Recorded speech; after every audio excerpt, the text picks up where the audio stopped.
E agora, você acompanha pela Rádio Rio de Janeiro o programa Estudo das Obras de André Luiz. Vamos refletir sobre o livro Nosso Lar. Produção e apresentação, Tereza Cristina e Marco Antônio. Olá, caros ouvintes da Rádio Rio de Janeiro, emissora da Fraternidade. Vamos começar o nosso programa do estudo da vida no mundo espiritual. Estamos estudando o livro Nosso Lar, psicografado por Francisco Cândido Xavier pelo espírito de André Luiz. Amigos ouvintes da Rádio Rio de Janeiro, a emissora da Fraternidade, novamente aqui com a permissão de Jesus e dos bons espíritos, estamos para dar continuidade ao estudo da vida do mundo espiritual através da obra Nosso Lar. Nós continuamos no capítulo 34 e no programa passado nós comentamos sobre o que o André Luiz nos relata da sua, vamos dizer assim, descrição, podemos dizer, né, Tereza? Ele perguntando sobre uma recém-chegada do umbral, que chegou numa caravana. Ele foi lá ajudar a recepcionar os tarefeiros, as pessoas que saem recém-chegadas do umbral, que já têm condições de permanecer na colônia para melhoramento. E aí ele recepciona e vê uma senhora. E nessa senhora ele chega perto e começa a perguntar, fazer questionamento se ela vem assim de tão longe, né? Ele mesmo diz aqui que esqueceu por completo as advertências da mãe de Lísias, mas continuou perguntando.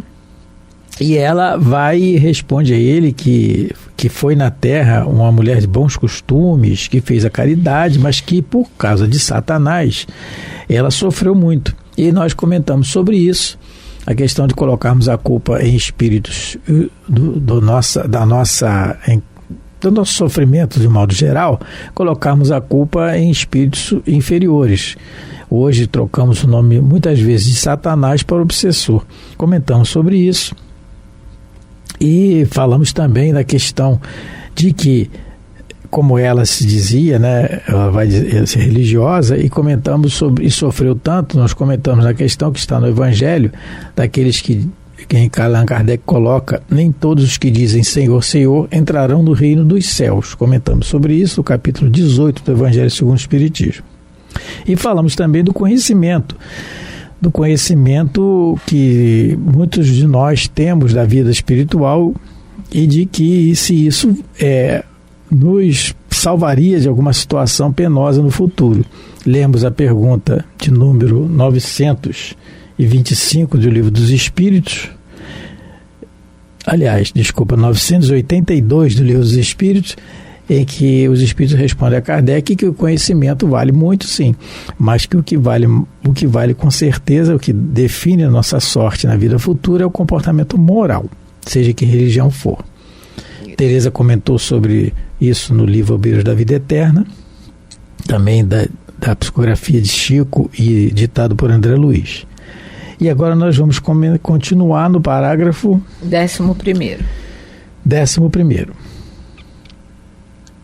Atendendo ao impulso vicioso de perseguir assuntos que nada tinham que ver comigo, insisti.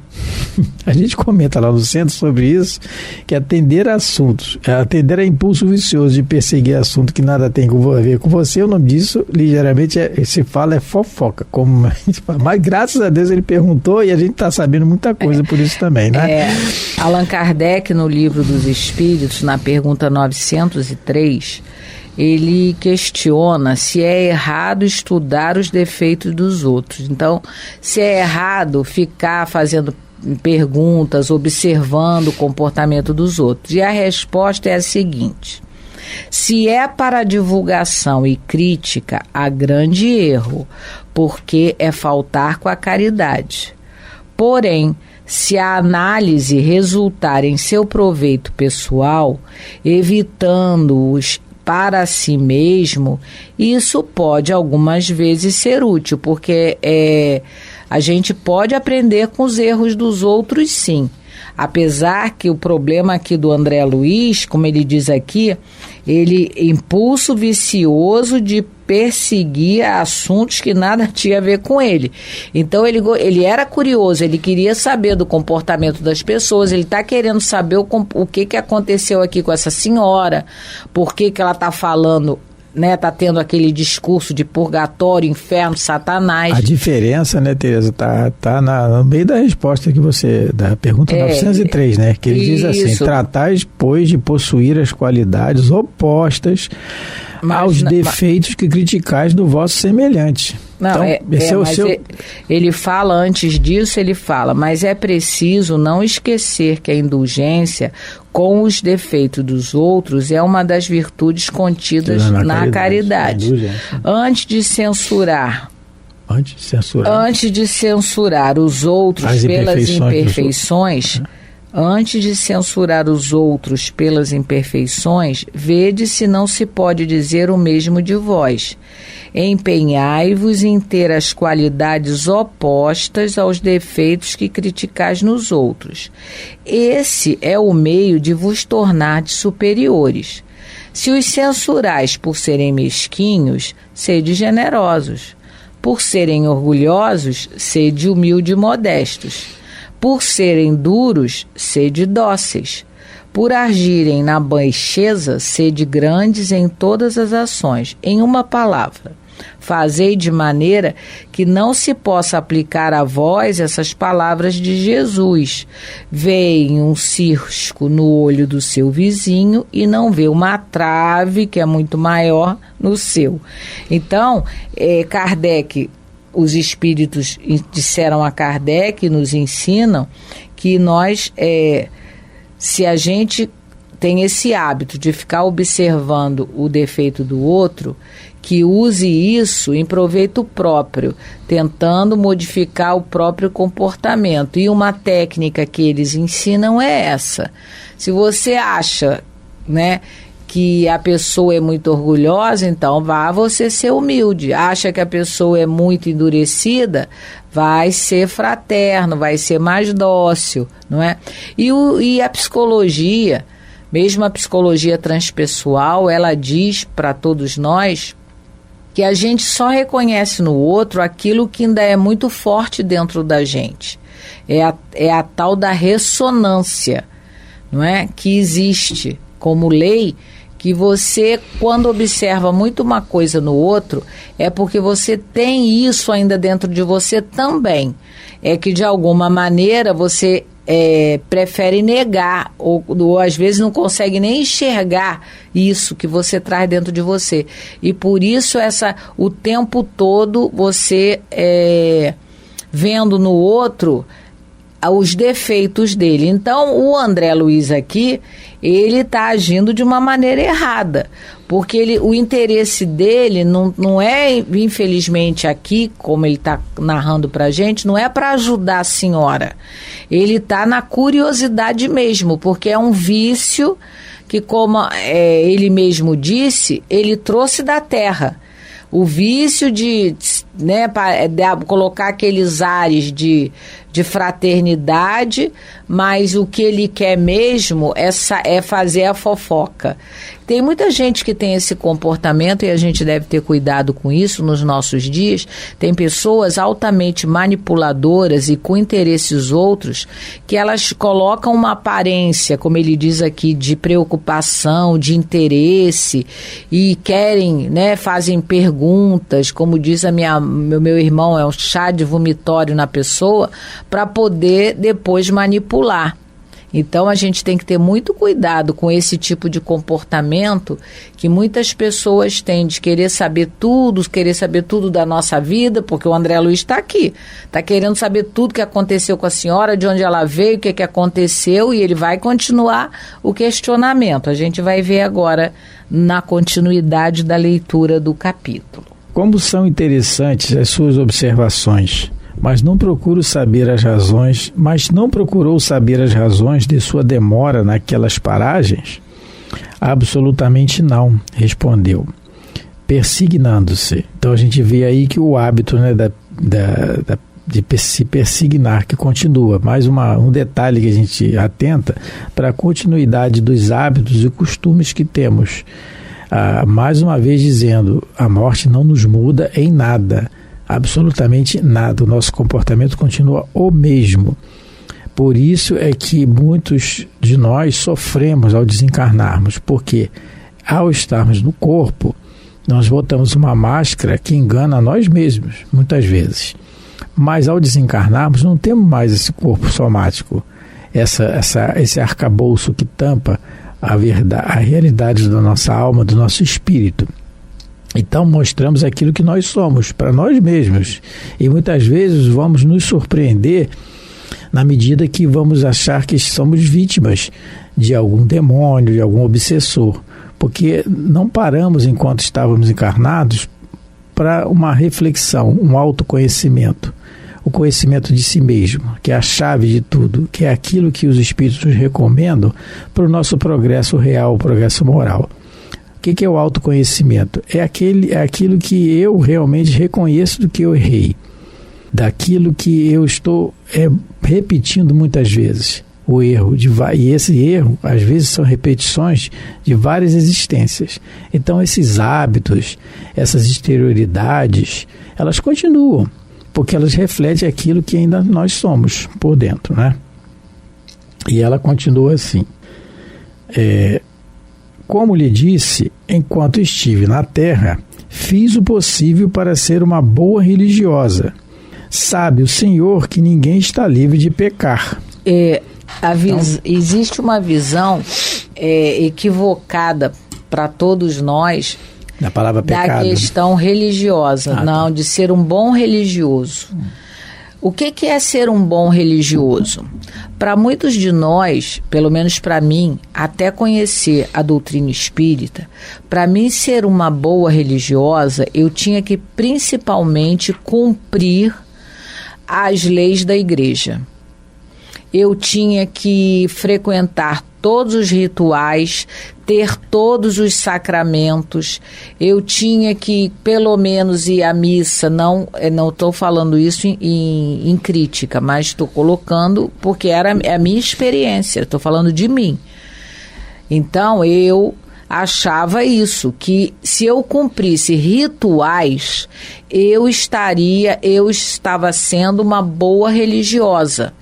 E ela, pelo que a gente viu, ela já falou que ela ia à missa, não é isso? Que ela fazia muita caridade e ela rezava muito, não é? E ela deixou dinheiro para a celebração de missas.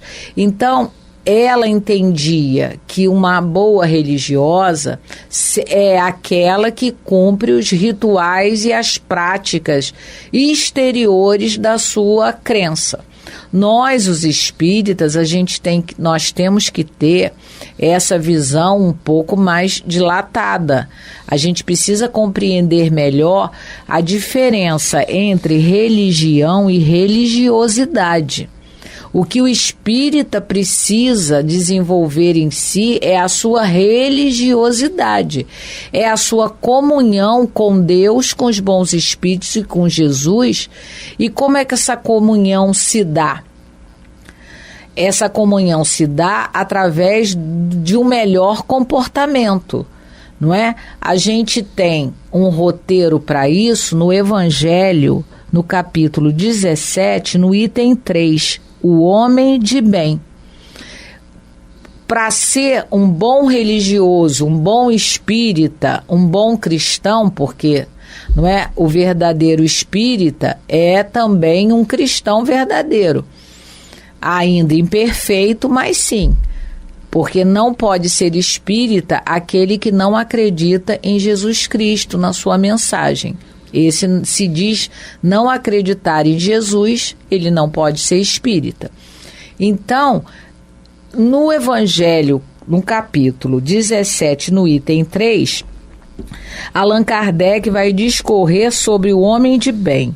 Então, se o espírita ou qualquer pessoa de qualquer religião tiver interesse em conhecer esse item, é muito interessante. É o nosso roteiro para que a gente seja um bom religioso, para que a gente seja um bom espírito. Não é muito grande, eu só vou ler o primeiro parágrafo. O verdadeiro homem de bem é o que cumpre a lei de justiça, de amor e de caridade na sua maior pureza. Se ele interroga a consciência sobre seus atos, a si mesmo perguntará se violou essa lei, se não praticou o mal, se fez todo o bem que podia, se desprezou voluntariamente alguma ocasião de ser útil e se ninguém tem qualquer queixa dele. Enfim, se faz ao outro tudo o que deseja que lhe fizesse. Então é um texto grande. Então nós temos que ter isso bem compreendido. Não adianta eu ir frequentar a casa espírita, o centro espírita, todos os dias da semana, tomar passe a semana inteira, fazer, como ela coloca aqui, né, fazer a caridade material. Né? O que importa verdadeiramente é a caridade moral, que é a benevolência para com todos, o perdão das ofensas e a indulgência para com as faltas alheias. Isso é realmente você ser um bom religioso. Então, na mesma proporção que ela, né, que essa senhora se acha uma boa religiosa, só por ter cumprido rituais da sua crença, nós, os espíritas, também temos que estar alerta para isso. O que nos vai ajudar, o que né, pode nos imputar o título de um espírita bom, religioso, é o nosso comportamento moral, é a nossa caridade moral praticada todos os dias, a todos os instantes, né? Então, o que ela está dizendo aqui, corroborando o que a Tereza comentou, ela fez o possível para ser boa religiosa. E aí, novamente, nós vamos nos ater ao Evangelho segundo o Espiritismo, no seu capítulo 18. Muitos os chamados e poucos os escolhidos. No item de número 6 em diante, sob o título que Kardec coloca, nem todos os que dizem Senhor, Senhor, entrarão no reino dos céus. No item 9, ele diz assim: todos os que reconhecem a missão de Jesus dizem Senhor, Senhor. Então reconheceram Jesus, o seu Salvador, dizem Senhor, Senhor. De que serve, porém, lhe chamarem mestre ou senhor, se não lhe seguem os preceitos? Serão cristãos os que o honram com os exteriores atos de devoção e, ao mesmo tempo, sacrificam ao orgulho, ao egoísmo, à cupidez e a todas as suas paixões? Serão seus discípulos os que passam os dias em oração e não se mostram nem melhores, nem mais caridosos, nem mais indulgentes para com os seus semelhantes? Então ele faz esse questionamento que nós temos que fazer diariamente, para nós mesmos. Eu frequentar a igreja, a casa espírita, a casa religiosa que for, e fazer os rituais, fazer só isso resolve? Não. Apenas eu estou dizendo Senhor, Senhor, resumindo o que ele está dizendo aqui. Por que o lema do Espiritismo é fora da Kardec faz questão de colocar fora da caridade não há salvação? Porque a caridade é indulgência, benevolência e perdão, na pergunta de número 886 do Livro dos Espíritos, em que Allan Kardec faz uma pergunta em como entende Jesus a caridade, a palavra caridade, como entende Jesus, no raciocínio de Jesus, o que é a palavra caridade, que é o raciocínio real, se é o de Jesus é real. E ele responde: benevolência para com todos, indulgência para com as imperfeições dos outros e o perdão das ofensas. É difícil? Muito, muito difícil, meu Deus, é o que eu diga, mas é um exercício diário. É um exercício diário que a gente tem que fazer. Quando a gente vai aprender uma matéria para estudar, a gente não tem que estudar, a gente chama de queimar a pestana, sentar ali e fazer exercícios. Aí sim, estou falando do gênio, porque seria uma analogia do gênio aqui no estudar com a questão moral daquele espírito superior que já é superior, né? Ele só vem nos dar exemplo. Já fez o exercício em outra época. O exercício anteriormente, ele já suou a camisa anteriormente, não é? Então, é isso que ele pede aqui no Evangelho, né? Serão meus discípulos os que passam os dias em oração e se mostram nem melhores nem caridosos, mas se mostrar melhor e mais caridoso é o exercício diário que nós temos que fazer constantemente. Porque senão a gente sempre vai repetir aquilo que nós vemos repetindo durante várias existências. Porque o comportamento que nós temos hoje de errado, e são vários comportamentos errôneos, a maioria deles são, quase todos nós estamos no planeta de expiação e provas. Então são espíritos inferiores, todos nós aqui, a maioria que habitamos, que moramos nele, esses comportamentos são repetições de outras existências, nada mais. Tudo aquilo que nós fazemos com uma certa facilidade, nós já estamos repetindo. Por isso que o bem é tão difícil para nós ainda, porque é aquela nossa, vamos dizer assim, inércia, a nossa muitas vezes preguiça em melhorar, porque dá trabalho ser benevolente para com todos. Dá. A gente pode até ser com alguns, mas com todos, indulgente para com as imperfeições dos outros. Nos mínimos detalhes, a gente não fala aqui de grandiosidade. Indulgente no trânsito, quando alguém fechar a gente, eu que o diga. Indulgente em casa, na família, com os erros dos familiares, porque temos que ter indulgência para eles simplesmente porque precisamos de indulgência para nós. E o perdão das ofensas. Meu Deus, né? É difícil, mas é isso, é o exercício diário. Porque senão a mensagem de Jesus não valeu, para nós não valeu de nada. E não é assim, né? A melhora, a nossa evolução é uma lei. Se é uma lei de Deus, se é lei, vai ser cumprida. Então, vamos continuar mais um pouquinho, Tereza? Vamos lá. Onde é que eu parei? Meus escravos, ela continua assim o raciocínio.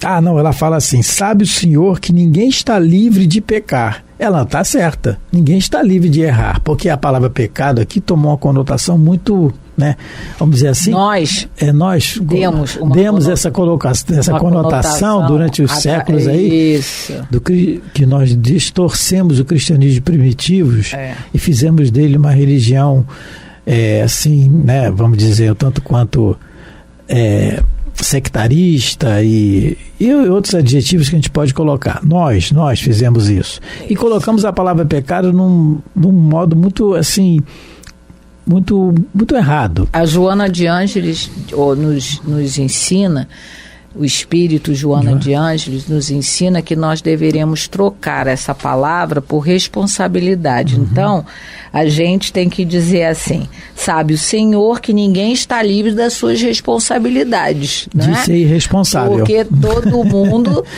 pode cometer erros, mas tem responsabilidades a cumprir. Está terminando, mas o grande exemplo que a gente tem no Evangelho é o de Pedro, que negou Jesus. Traiu o amigo, mas caiu em si. Ele errou, ele pecou, ele foi irresponsável, mas ele caiu em si e seguiu em frente. E foi a pedra fundamental da igreja. Não é? É o exemplo para todos nós que, caindo em si, como diz o apóstolo Paulo, é levantar os joelhos desconjuntados na estrada da vida. Por que estão desconjuntados? Porque já caíram várias vezes. Então, a gente tem que se erguer sempre e não partir para o desânimo, porque isso só gera atraso. Culminando muitas vezes com o erro maior, que é o suicídio, que atrasa muito a nossa existência. Bom, estamos terminando mais um programa.